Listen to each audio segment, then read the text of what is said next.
The first millennium BC was the era of Greek colonization of the Mediterranean. It expanded in two main directions, to the west in the direction of Sicily and the Magna Graecia, and to the east into the Aegean Islands and onward to the coasts of Ionia.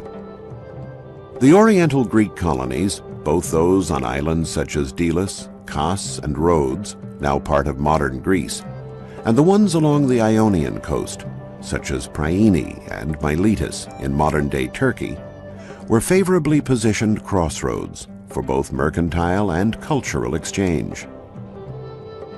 This was an area where the coastal Mediterranean civilizations, the Carthaginians, the Egyptians, and the Greeks, often met and traded with the peoples of the Far East, the Persians, and the Indians. The caravans traveling by land from the Orient to trade their goods needed ships to continue their trip across the sea toward the west. The Ionian coastal cities and other towns on the nearby islands became quite prosperous, both in economic and cultural terms. It was a favorable area for the blossoming of art and science, and was the homeland of distinguished persons in all branches of knowledge, including poets, orators, and philosophers with a great thirst for culture. Public speaking by these renowned men was commonplace. In Priene, one of the most fascinating cities of ancient Ionia, archaeologists unearthed a strange tiered building with a square floor plan. They immediately realized that it must have been used for town meetings and was thus either a bouleuterion, the meeting place of the city senate, or else an ecclesiasterion, a place where the people held their assemblies.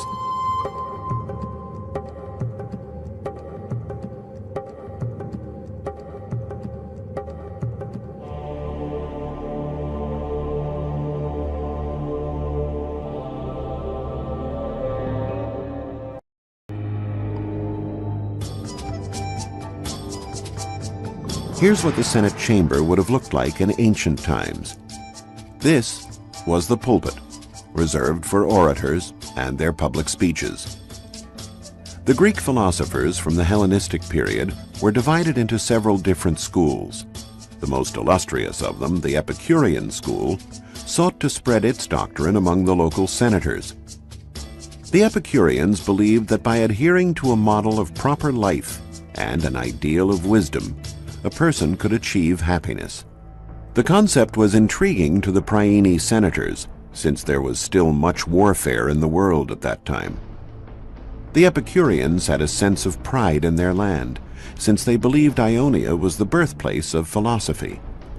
Its forefathers came from the school of Ionian scholars many centuries earlier.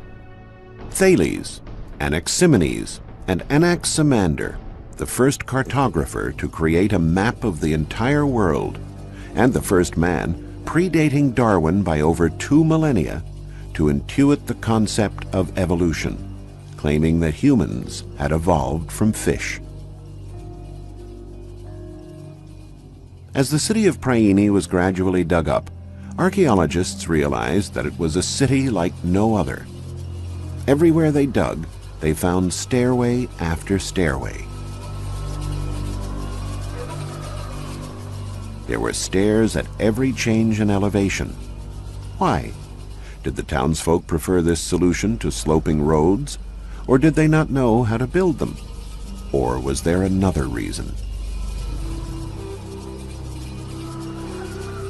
When researchers recreated a map of the city with its original streets and buildings, they made a surprising discovery. They found that the city was laid out on a perfectly orthogonal road grid. In addition, all the east-west streets were level, while those running north-south had steps to lead to the various levels of the city. This must have been an intentional design. But who could have conceived it, and why? The answer lay in philosophy.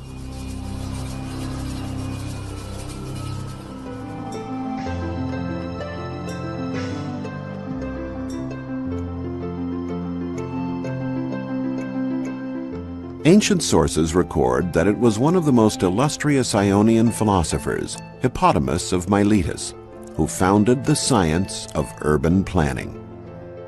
Instead of letting a city grow in a haphazard fashion, Hippodamus felt it should first be drawn out rationally on a map, preferably laid out on an orthogonal grid, with precise functions assigned to each neighborhood.